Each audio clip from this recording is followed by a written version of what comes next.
Good morning, good afternoon, or good evening, whenever and wherever you're watching or listening. This is the Awesemo NHL Live Before Lock show, and I am your host, Michael Clifford, aka Slim Cliffy.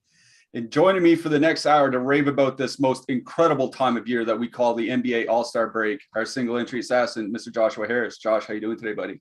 Doing pretty well. It's kind of weird being on at 6 p.m. It's like, well, it's later for you, but like it's dark out. I'm used to preparing for like a 2 p.m. Eastern show. Instead, I took a nap, feeling pretty refreshed right now. I'm pretty excited about this 4-gamer.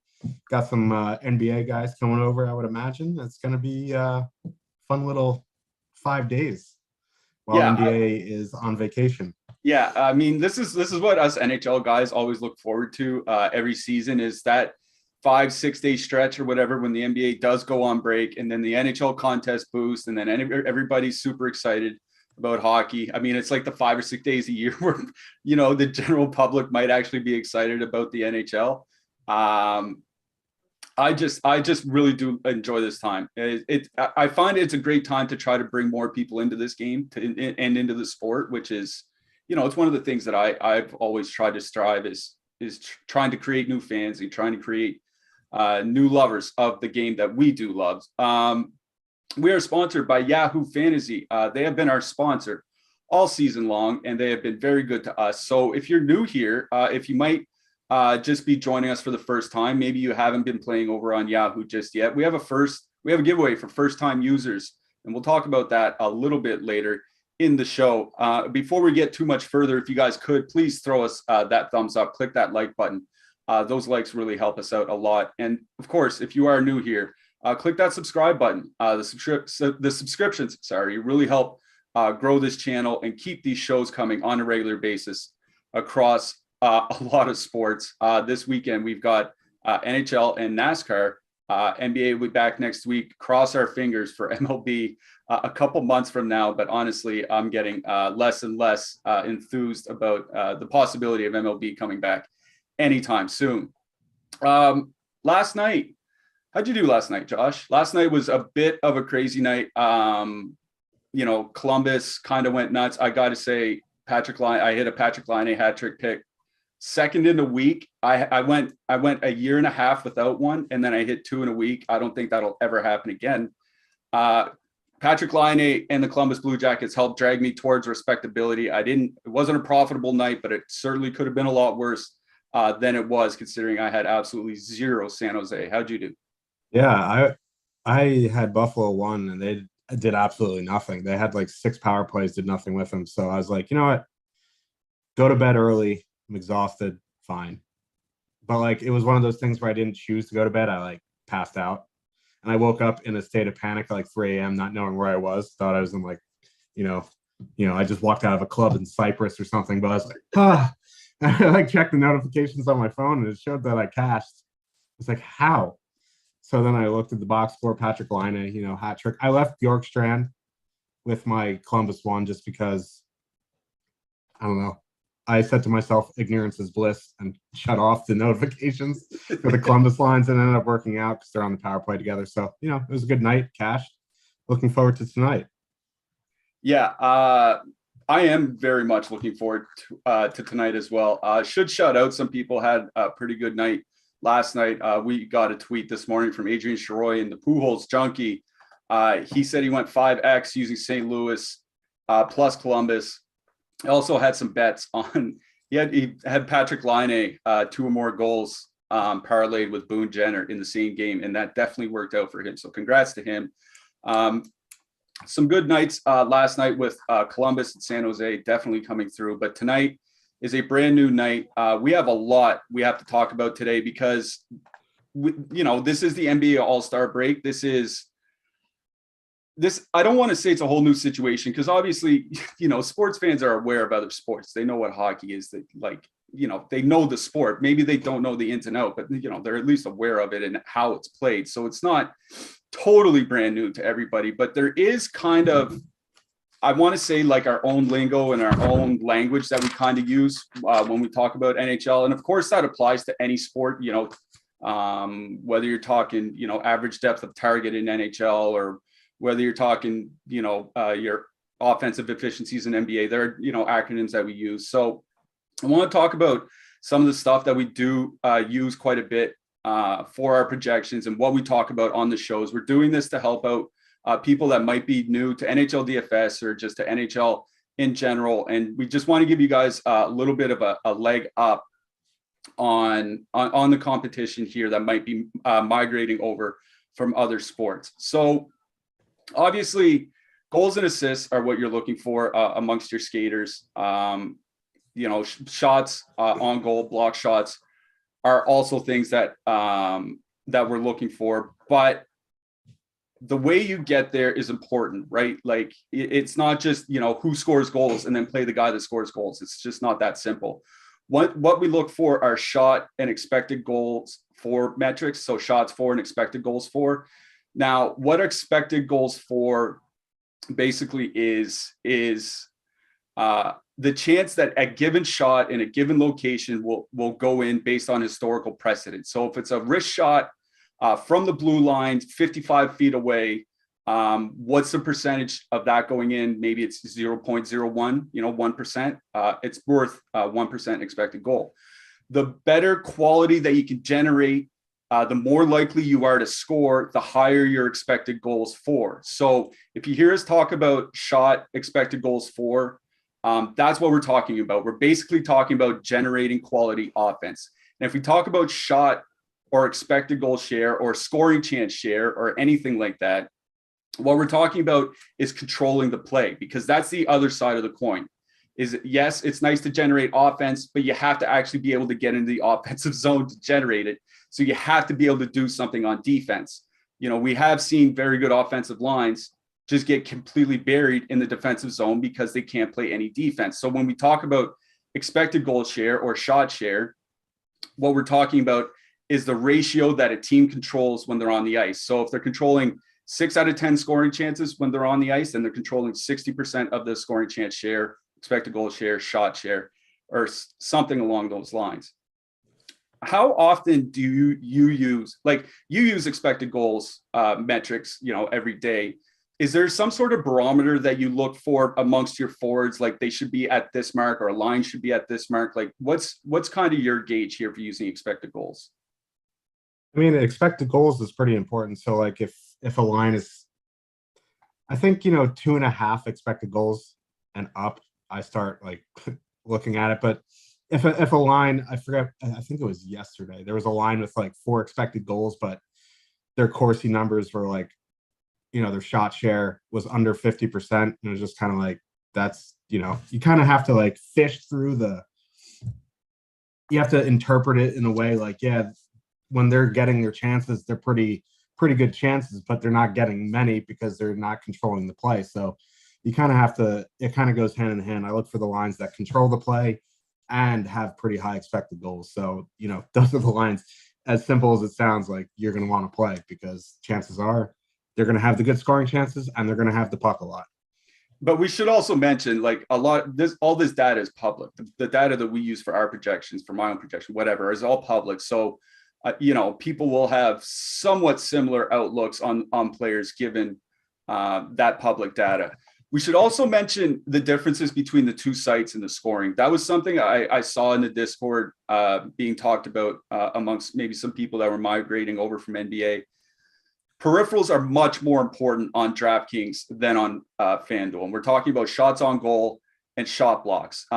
You'll typically get way more shot blocks from defensemen, which is why, your cheap $3,000 defenseman could actually end up being pretty valuable. He gets a shot block bonus on DraftKings, maybe donks into an assist, and all of a sudden he's got a 4 or 5x night. On FanDuel, it's different. There are no bonuses for shot blocks, so they're not as valuable. So when it comes to constructing your rosters, just kind of keep that in mind. When we talk about top 2 stacks, if you're an Awesemo subscriber, head on over to awesemo.com, look up our NHL top stacks tool. Our top 2 stacks, if you hear us say top 2 or stack percentage or something like that, it's the chances a line ends up amongst the optimal lines on a slate. So if you hear us talk top 2 percentage, that's what we're talking about. If you hear us say correlate goalies, correlate defensemen, Generally, we're talking about correlating with your forward stack. So if you're stacking tonight, if you're stacking Carolina's top line, and we say correlate the defenseman or correlate the goalie, that means play the power play defenseman or play the goalie. Pretty straightforward. There are different stacks to use, though. There are, even strength stacks. There are power play stacks. There are defenseman and goalie stacks. There are double D stacks, sometimes playing both defensemen on a defense pair. We'll try to meet those out whenever we do talk about them. Roster construction. Let's get to the big one. Roster construction has changed a lot since I started playing DFS.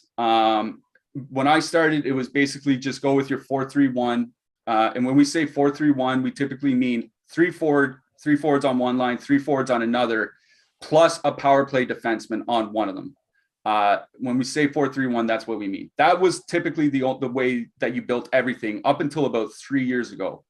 Once DraftKings introduced those bonuses, different roster constructions became viable. So something like a 3-2-1 is three forwards in one stack, two forwards in another stack, and then a one-off forward. Or a 3-3-2, which is two three-man stacks and a two-man stack, and you mix in the defenseman going like that. Josh, you're a single entry guy. I imagine a lot of people coming over from NBA tonight will be playing single entry. They're not going to bother, 150 maxing NHL on their first night. Talk to me about roster construction. Does it vary by slate? What do you do on a small slate like this? Like, what do you think here?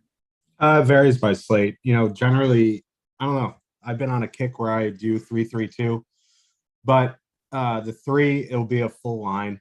I'll stack a full line, like the most expensive one. I try not to leave off guys on expensive stacks because generally those lines are pretty elite and you want all three guys there. The next, what I'll do, I'll take two guys off a line and pair them with a defenseman. And then I'll have a one-off winger or center and pair him with a defenseman. Now, you don't obviously have to do that. If your lineup comes together 4-3-1, it's fine. If you want a power play stack, I think power play stacking is a nice way to get different on teams that are going to see a lot of ownership. So you just full power play stack them. Then you have two guys from one team. It could be, two guys from another line or one-off defenseman with a winger, and then you have the one. So it's a nice way to get different. So it really is slate dependent. If there's something I really like, I'll put them in first and I'll see what I can build around them. I don't really worry too much about ownership because generally I do weird stuff. So I just, put the lineup, like I'm not going to force something in that I don't like. Whatever happens kind of happens. And generally it's been a 3-3-2, but if you get to a 4-3-1 or a power play stack, I think, it's generally fine. I think the more you correlate, the better. You don't have to force in, cheap defensemen correlating just for the correlation. If you like someone down, a cheap punt defenseman, you don't have to correlate. You just put him in, he can get the bonus.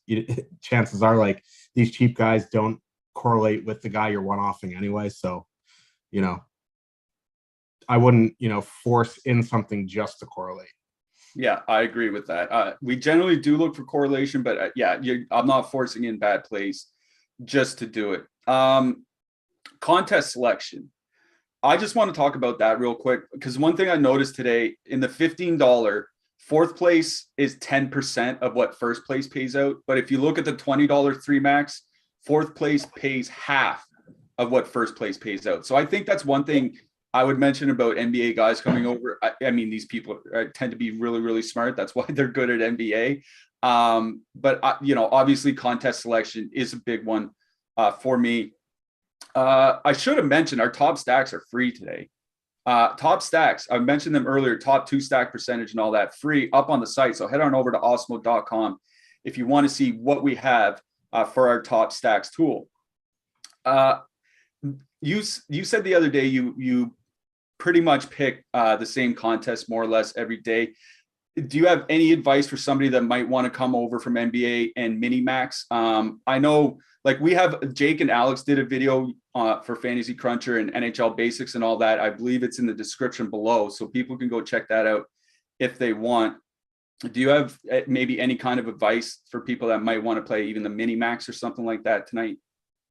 I mean, so DraftKings put up that really good 20 max $1. So if you're even if you're, NHL player and you're looking to get into MME, I think that $1.20 max is fine. Like it's a really good contest. $1,000 the first, 10% the first. Pretty good breakdown. If you are into 150 maxing, that mini max is fine. I don't know, like the 150 maxes are tough. I think people know what they're getting into if they're putting in 150, that you have to win, really. Like these contests are designed for you to lose money unless you win. Like it's just what it is. So I think, if you're 150 max, I think I think what you're getting into. So if you're looking to 20 max, I think the $1.20 max is really good. That $4.20 max is good. But for me, I'm a 1 to 3 lineup guy. I play mostly single entry. I'll throw my stuff into the MME, lottery or whatever it is, but I stick to the 3 max and the single entry contest. Okay. Just the last thing I want to cover is goalies. There's not a more frustrating position in DFS, I don't think, not amongst the 4 major sports. And I say that because goaltending can be very random year to year, let alone game to game. One thing that we preach here is, especially in GPPs, is to look for shot volume. But obviously when you're looking for shot volume, like tonight, going into Vegas, Jonathan Quick going into Vegas might see a lot of shot volume, but it could also give up 5 or 6 goals. How do you approach your goalies on a given night? Goalies is like the best way to describe a goalie in NHL is like trying to figure out your second starting pitcher on DraftKings and MLB. Just throw the ball in the roulette and give it a spin. You really just don't know. So like, obviously the guys who are priced higher, they're expected to win. Their teams are favored. But like for GPPs, the upside is these cheap goalies who see high volume. So, if you like the more expensive guys that are favored to win and they feel a little bit more safe, then go for it. GPPs winning upside is there sometimes. There's no right or wrong answer with goalie. You just kind of play the guys that you like and hope they don't blow up. Like there's really no metric to projecting goalies. It's just you play the guys are good and you just hope for the best. Like that's really what it is. Like there's no secret Mike Secret stuff giving it to Daffy Duck to play goalies. It's just either you got the guy or you don't. Like I wish there was a better way to break that down, but that's honestly what it is. I'll say I gave up on projecting goalies on my own. I just use our Awesemo projected saves. The Awesemo projections under goalie stats, you can see projected saves. I just look for a guy that's going to get some saves and hope he doesn't give up a bunch. That's pretty much how I go about my goalies. I think that about covers it, Josh. I don't think we have anything else that we should be covering. Is there anything else you want to talk about? I don't think so. I think we have a giveaway that they told us to mention, so we're going to mention it. Yeah, I think we'll do that. We do have a podcast giveaway. Head on over to our podcast channel. Give us a 5-star review with your Twitter handle or Awesemo username included, and you will be entered to win a free month of Awesemo Plus Platinum. And when NBA comes back, we do have a new show, an NBA props betting show that we've added. It's 30 minutes before the NBA deeper dive every day. So head on over to the Odd Shopper YouTube channel when the NBA returns for our new NBA prop show. And this weekend coming up, Daytona is right around the corner, and we're offering our Awesemo Plus NASCAR package for less than $2 per cup race this season. That's $70 for a full year of Awesemo Plus NASCAR. And this pass gives you access to our driver projections, our ownership projections, our top drivers tool, and it'll give you the edge you need in NASCAR DFS. Use the promo code GREENFLAG, that's all capital letters, all one word, at checkout, or simply click the link in the description of this video to activate. This offer is valid through Sunday, February 20th. Capital letters, green flag, all one word, $70 for a full year of Awesemo Plus NASCAR.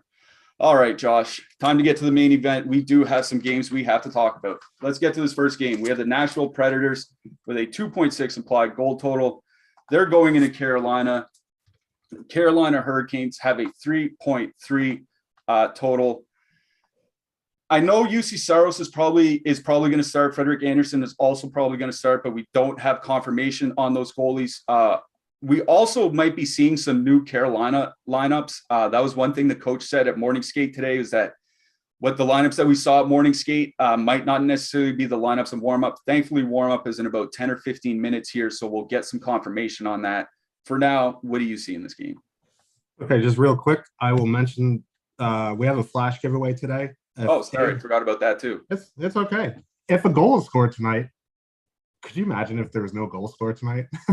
That'd be ridiculous. But anyway, if a goal is scored tonight, Awesemo is giving away 5 free weeks of Awesemo Plus NHL. The winners will be announced after the first goal, so it could be in like 40 minutes. To be eligible, you got to like and retweet and follow the Awesemo main handle and the Awesemo NHL handle to be eligible to win. So you want to be eligible to win 5 free weeks of Awesemo Plus NHL? Like and retweet and follow Awesemo.com and the Awesemo NHL handle, and you'll be eligible to win. You could win it in like 45 minutes or later, depending on when the first goal is scored. All right. So this is the only game locking while we're, or this is the only game we're going to get warm-ups while we're on the show here. And it's actually kind of important because Carolina did skate this morning with Teuvo Teravainen, Sebastian Aho, and Andrei Svechnikov on the top line. And that's kind of a big deal. That's loading up their top line. And I think, if that is what it is for this game, I think they're going to be very popular, but for good reason. They're going to avoid the top line of Nashville. They're going to get that second line of Nashville. They're going to match them, I would imagine. Eli Tolvanen, Ryan Johansson, Luke Cunnin. The line has been okay defensively. I'd probably say, a league average, a little bit better than league average. But, that line, Teravainen, Aho, Svechnikov, very, very good. They're pretty high event both ways, meaning they take a lot of shots and they give up a lot of shots. But, they are fully correlated on the power play, which is important because the Nashville Predators have one of the worst penalty kills in the league. I think they lead the league in time shorthanded. And if you're going to give that fully correlated line, 4 or 5 chances on the power play tonight, I think, there's a good chance they're going to score. And they're actually not even that expensive. They're under 20K on DraftKings. I think they're the 3rd or 4th most expensive line in the night. So it's not very hard to fit them. Ownership coming in around 20%, which is actually pretty reasonable. If you look at our top stacks tool, they have positive leverage tonight. So if you're into Carolina, that top line definitely in play tonight. The lines, if they do put them together, moving down the lineup, like that second line is okay. That third line's okay. There just isn't much that I want to prioritize. If I was just making 1 to 3 lineups, I definitely prioritize that top line. In MME, I guess you can get to a little bit of that second line, but the power play correlation isn't great. Steve Lorentz on that second line doesn't really do too much for me. So if anything on the second line, I'd either, one off a Trocheck since he's on the power play, or, 2-man with Netchus. On the Nashville side, I think, that top line is interesting because they have not been great recently. Their numbers have come way back down to earth since they, had a torrid start there. They are going to get the Stahl, Fost, Niederreiter matchup. And, in years past, that is a tough matchup, but those lines' defensive numbers have kind of started to slide. Stahl's getting older in his career, whatever it is, they started to slide. So, with Nashville one coming in around, 12, 13%, I think it's an interesting play here. Carolina does have a good penalty kill, but they do take a lot of penalties. So, there's a good chance, that top line is going to see some power play opportunities. They're fully correlated. They're not expensive as they were a few weeks ago. The ownership's in check. So I don't know if I'm going to get to them in 1 to 3. I haven't made my lineup yet. But in MME, I would definitely consider them. And I also don't mind if you're looking to power play stack some more expensive stuff. The Wild or the Sharks, or not the Sharks, excuse me, the Stars. I think, you can 2-man a Tolvanen and Cunnin because they're probably going to see that Carolina top line. And while, they are pretty high event offensively, they also give it up defensively. So for, 5,700 for the 2-man, I think, they're going to get some scoring chances of their own. and I don't mind them as well. Yeah, this is the Nashville top line I'm going to start with. Here's my problem with Nashville is since the calendar turned to 2022, the Nashville top line, their expected goals for has dropped about 30% from the first, 2.5 months of the season.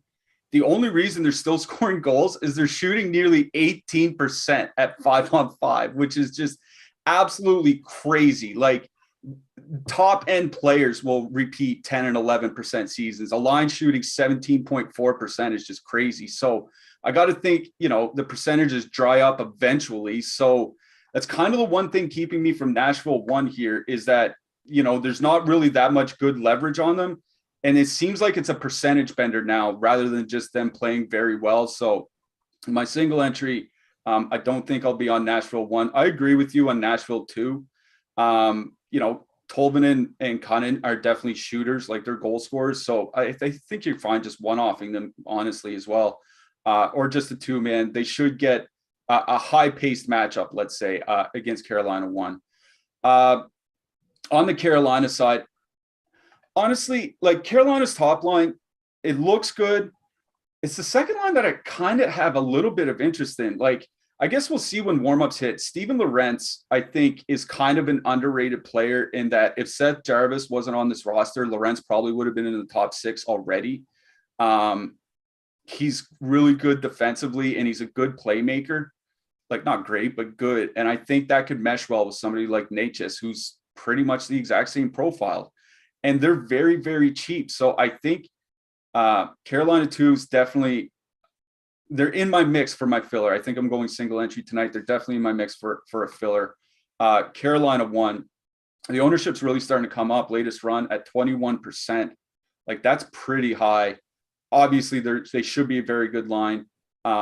Getting a pretty good matchup. Should get a lot of power play. So I'm not going to complain. Anybody who wants to use Carolina 1, but I might sneak in Tony DeAngelo with them, or as you said, maybe sneak in a Vincent Trocheck or something like that. So that's kind of where I am here. I do like Carolina 2 as a filler. Carolina 1 obviously is perfectly fine. I think they're starting to get high in ownership.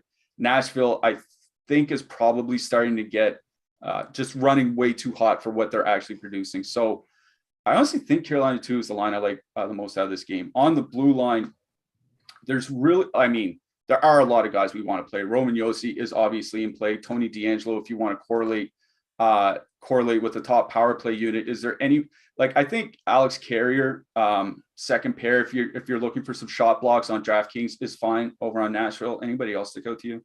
Yeah, Carrier Ekholm's fine. Jacob Slavin's an interesting one-off if you're in a mid-range build and you have 4,600 left. I think he's fine. Brady Shea, Brett Pesce, if you're looking to punt a little bit, I think they're fine. If you are going Carolina 1, obviously correlating with Tony DeAngelo makes some sense. That power play is going to get plenty of opportunities, so you want as much exposure to the power play as possible if you're using Carolina 1. Okay. Let's move it along then. Florida, 3.4 implied goal total. They're going into Minnesota. The Wild have a 3.3 implied goal total. We have Sergei Bobrovsky starting for the Panthers, Cam Talbot in net for the Wild. Looks like Patrick Hornqvist is going to line up on Florida's second line. The thing people should know about Patrick Hornqvist is that he typically projected well when he was on the fourth line. Now that he's on the second line for 2,600, he projects absurdly well. So I kind of wonder about that Florida 2 ownership. Are people going to play that line for the cheap Hornqvist, or are they just going to one-off the super cheap Hornqvist? What do you think about this game? Yeah, I don't know. From the Florida side, I don't know if Florida 2 is going to be something I prioritize. This is a 6.5 total trending to 7. So obviously getting some exposure to this game is going to be important. There's just so many playable lines in this game. So we should just go through it. So Florida 1 is a very, very good 5-on-5 line. They do have some pretty good power play correlation. Barkov and Duclair on the top power play. Minnesota Wild PK, not very good. So, there is some merit to going to Florida 1 here. The problem is they're going to get one of the toughest matchups in the NHL with the checking line of Joe Eriksson, Jordan Greenway, Marcus Foligno. Now, in the last game, they gave up their first goal at 5-on-5 all season.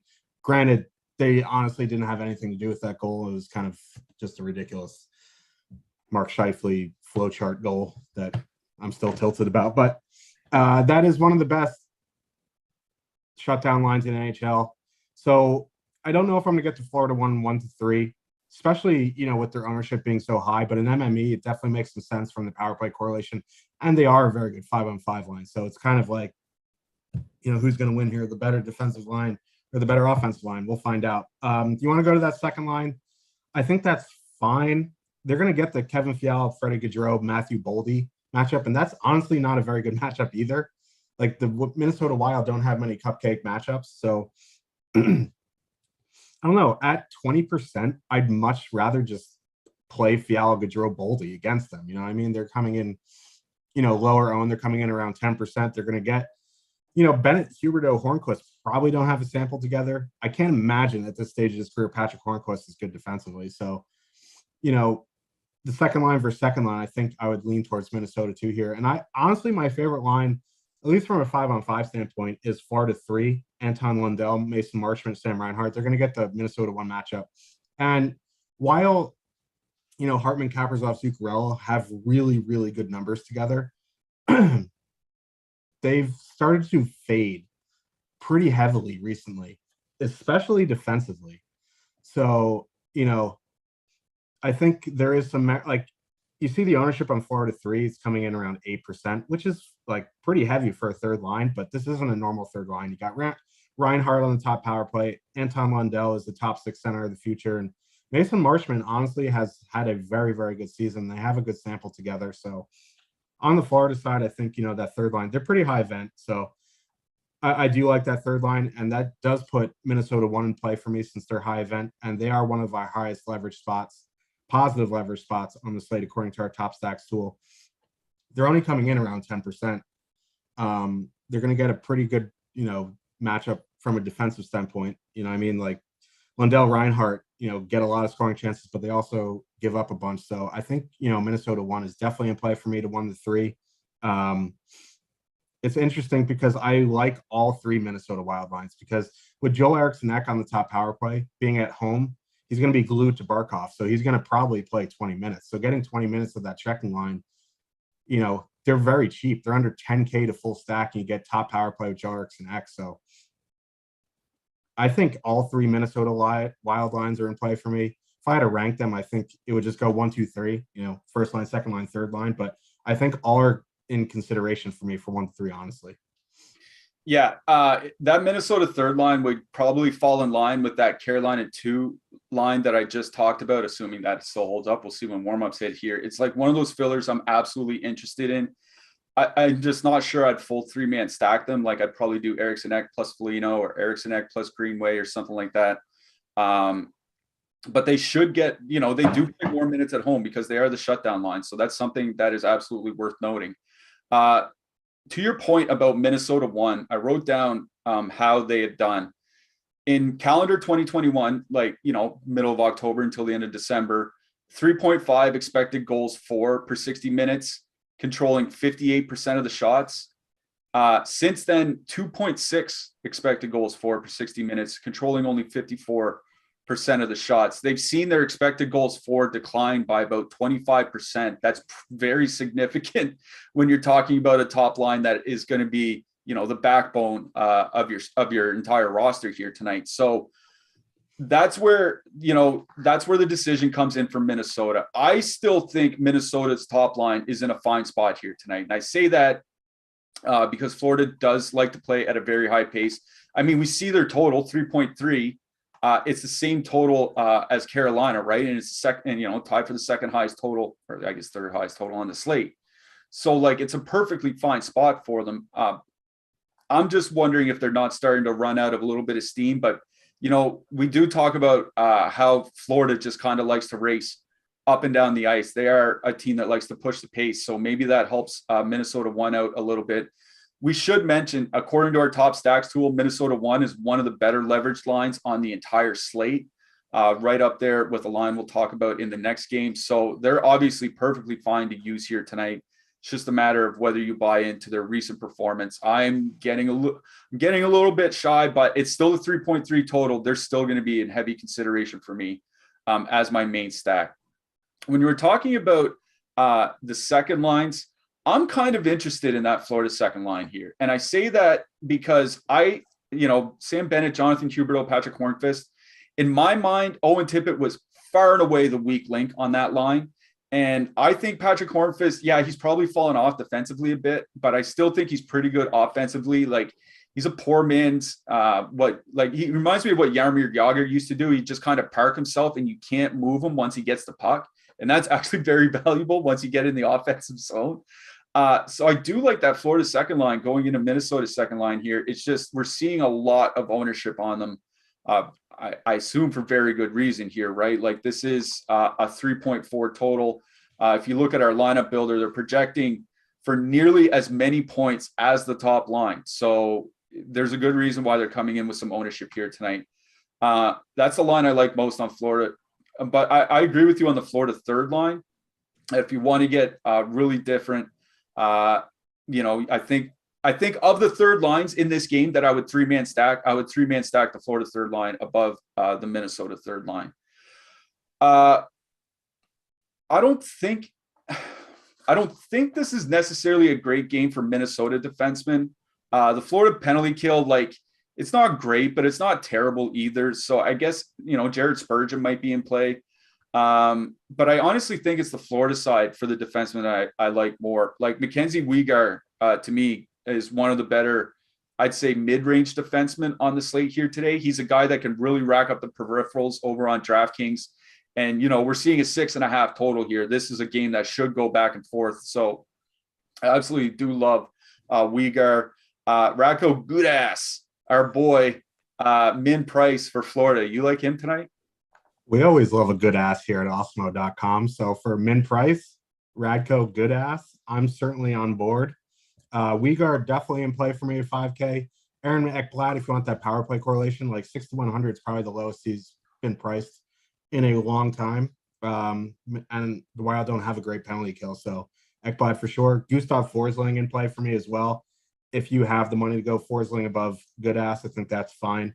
Brandon Montour, also interesting at 3Ks. I think I would rank them Weegar, Ekblad, Forsling, Montour, Gudas. And then on the Minnesota side, I think Alex Goligoski being on the top pair at 2,900 is an interesting punt.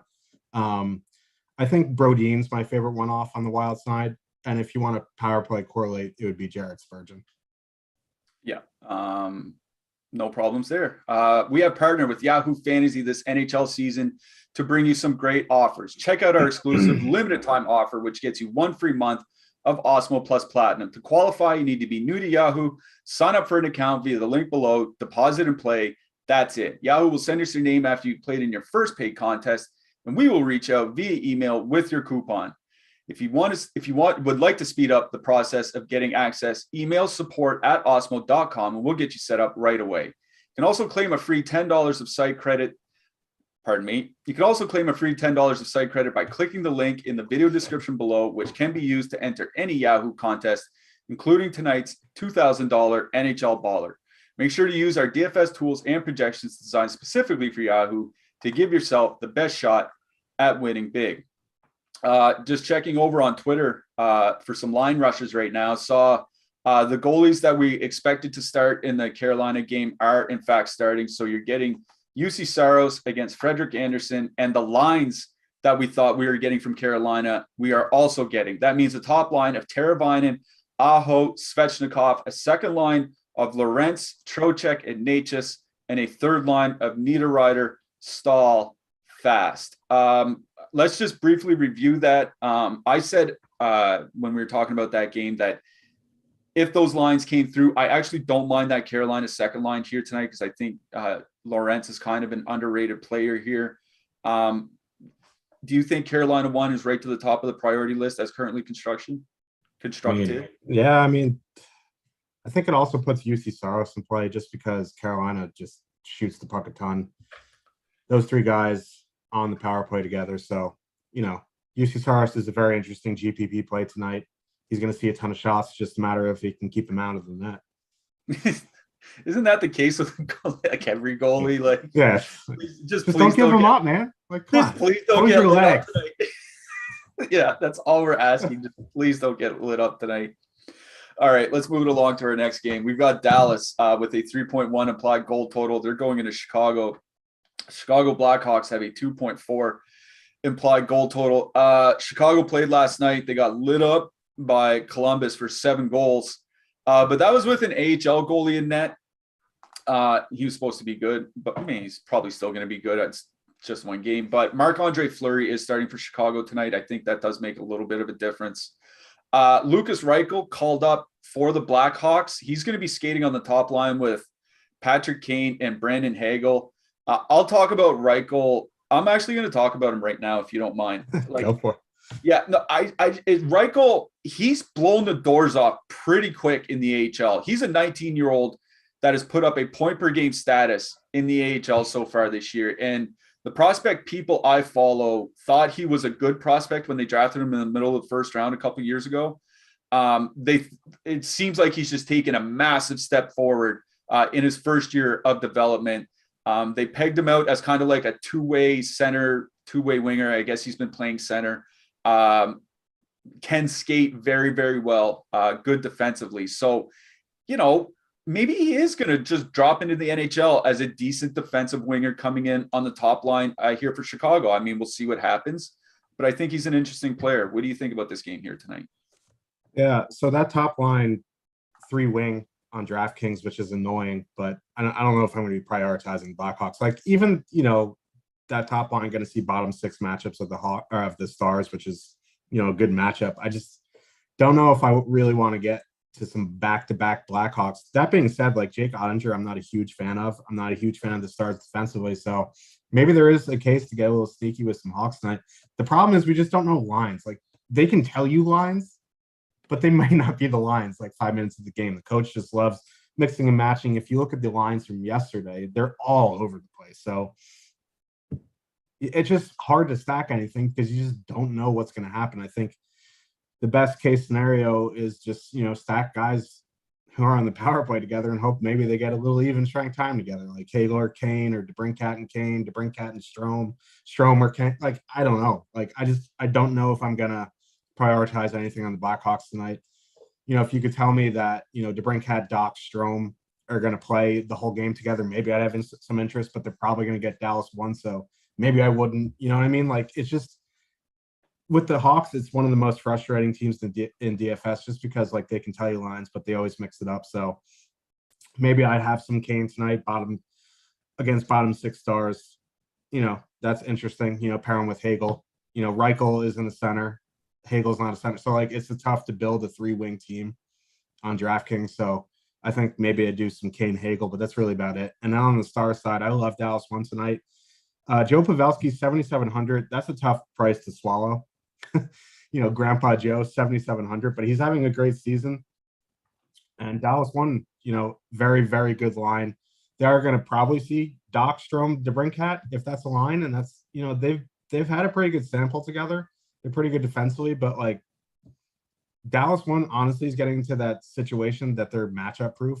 They ran through Colorado 1, who's an elite line. Like they ran through them. So, there's good positive leverage on them in the top stacks tool. I'm definitely interested in Dallas 1. I think we'll have to see what the lines are because the coach said, maybe we're going to mix it up after the top line. So if it is Ben, Sig, and Gurionov, I'd have some interest in MME in that second line. I don't think I'm going to get them in 1 to 3, but that second line, despite being pretty poor defensively, they've been very good offensively this season. Somehow I still don't understand it, but there's no matchup on the Hawks that are gonna be like, oh yeah, can't play them. They're the Hawks are going to shut them down defensively. So I think as long as Ben Sagan and Gurionov are together, I think that line makes for an interesting play in MME.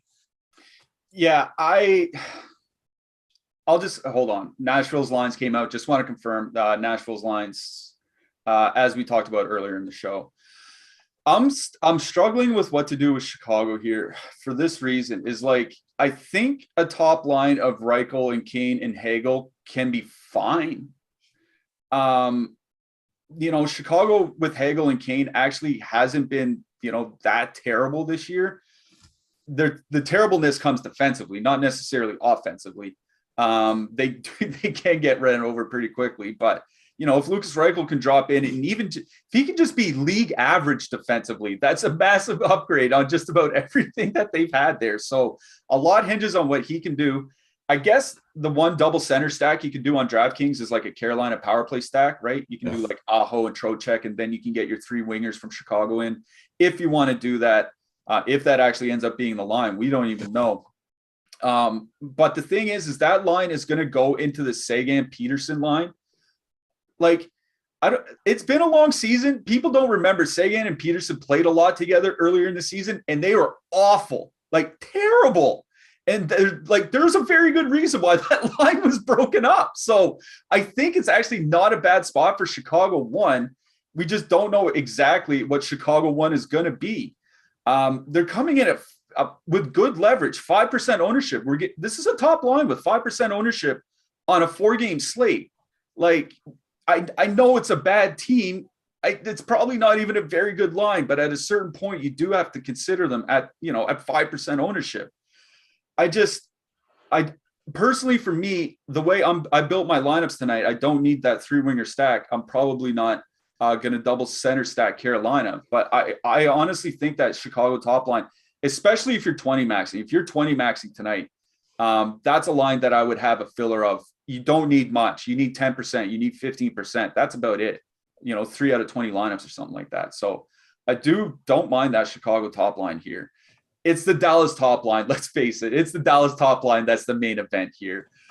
They have just been absolutely absurd pretty much all season long. And, we talked about how that Nashville top line has fallen off. This Dallas top line hasn't fallen off. Their play is just as strong as it was earlier in the season. They're going probably into Doc and DeBrincat, and that Doc and DeBrincat line controls 45% of the expected goals. That's the checking line. That's not anywhere good enough for this Dallas top line. So the Dallas top line is one of the 3 top lines, that core stacks, let's say, that I'm considering tonight for my main single entry. I think people should be strongly considering them, especially where Chicago's penalty kill is like bottom 5 in the league since Christmas. This is a bad penalty kill. Dallas has a very good power play. It's just an excellent line. Can't say enough about them. Honestly, I hate that Dallas second line, assuming that it's Peterson and Seguin. I don't like it at all. I honestly like the third line better, Ben, Kiviranta, and Radulov. That third line, assuming they're together in warm-ups, Kiviranta and Radulov actually pretty good this year together. 54% expected goal share, 50% of the shot share. So they're going to get even better matchups into the depth from Chicago. I think like a 2-man, if you're 20 maxing, 150 maxing, like a 2-man of Kiviranta and Radulov, or Ben and Radulov or something like that, is just fine. But it's Dallas 1 that obviously I love the most out of this game, and I actually don't even mind Chicago 1. On the blue line, John Klingberg and Miro Heiskanen just really haven't been doing much peripheral-wise. You're really relying on them for points. So if I have to rely on a guy for points here tonight, it's probably going to be Klingberg. On the Chicago side, we do have to consider Calvin DeHaan. He's a shot block bonus. But I think Connor Murphy's price is the price that I like the most on Chicago, particularly on DraftKings. What do you think? Yeah, I agree on Connor Murphy. I think Calvin DeHaan's fine. You want to play Seth Jones with Kane? I think that is interesting in GPPs. On the Dallas side, honestly, like if you want to put Klingberg with Dallas 1, that's fine. Anyone else, I probably just go Essa Lindell, 3,800 on DraftKings, and hope to get a bonus. Yep, no problems there. Here at Awesemo.com, we like to celebrate our winners, and we do so through the Awesemo Hall of Fame. If you'd like to get into the Awesemo Hall of Fame, this is how you do it. You download the Awesemo avatar from awesemo.com/avatar. You place in the top 3 of any contest with at least 5,000 contestants, and then you tweet those wins to the Awesemo Hoff account. That's Awesemo HOF on Twitter. You do all that, and you can win a free month of Awesemo Plus Platinum. You'll see Timothy Beechler, micro winner take all, took down 15K in total, including the mini max. Great job by him over in NBA. You see him in the very next screenshot with Shaky 1, 2, 3, 8, 1 below him in third. Good job by those two guys. NDFS noob double bank on the same night, less than $3 in entries, fewer than $3 in entries, sorry. Took down 3K, not a bad job. Smoking Cutler, 20K for first place, NBA Micro Millions. Great job by him. The NBA guys have just been crushing it. You'll see M Champa 98, 10K as well. And then, of course, our old pal EMAC coming in. He said late to the party, tied for first in the Super Bowl baller, ended up fifth in the Yahoo Fantasy four-round road to the Super Bowl contest as well. So if you want to get into the Awesemo Hall of Fame, just tweet at the Awesemo Hoff account. Just make sure you finish in the top 3 of a contest with at least 5,000 contestants, and you can win a free month of Awesemo Plus Platinum. All right, Josh, final game to get to. Los Angeles Kings, 2.6 implied goal total. Vegas Golden Knights, 3.4 implied goal total. Vegas looks like they rearranged their lines a little bit. Chandler Stevenson to the top line with Jack Eichel and Max Pacioretty. That puts William Karlsson, Riley Smith, and Jonathan Marchessault back together on the second line for Vegas. Looks like pretty much status quo on the Kings side, with Jonathan Quick starting for them and Laurent Brossoit in net for Vegas. Who you got? So, man, I'm not really sure how I feel about that top. Like I said in the last show, with Eichel there, they're going to be mixing and matching, trying to figure out who to put line mates with until Stone comes back for the playoffs. I just don't know how I feel about Chandler Stevenson being on the wing. Like, I generally like him, but this just seems like a weird line. I don't know. They're, against Colorado, they sent out Eichel for the first few shifts against the McKinnon line. They're just like, this is not a good idea. So they, he's gonna probably see the Arvidsson Danault Moore line, which is interesting because that line has ridiculous offensive numbers. Now they've become a little bit more leaky defensively. Their scoring chances against have come up. So I think, if you are looking to play Chicago 1, for instance, like Eichel and Stevenson are both centers, and Stevenson is 3,100 on DraftKings. So, that line's not very expensive. You get Pacioretty and Eichel on the top power play. I don't know. Like, Eichel has not, this is his second game in, a year. On a 4-game slate, I think you definitely have to consider them in 1 to 3, though. If this was a big slate, like 11-game slate, I'd probably be like, you know what? I kind of want to wait and see, get Eichel into a line where they actually play with line mates for a while, But on a 4-game slate, I think, Vegas one's in play. And then if there's ever a line to describe as vanilla ice cream of the NHL, it's this, Vegas second line. Good, but always more popular than it should be. You know what I mean?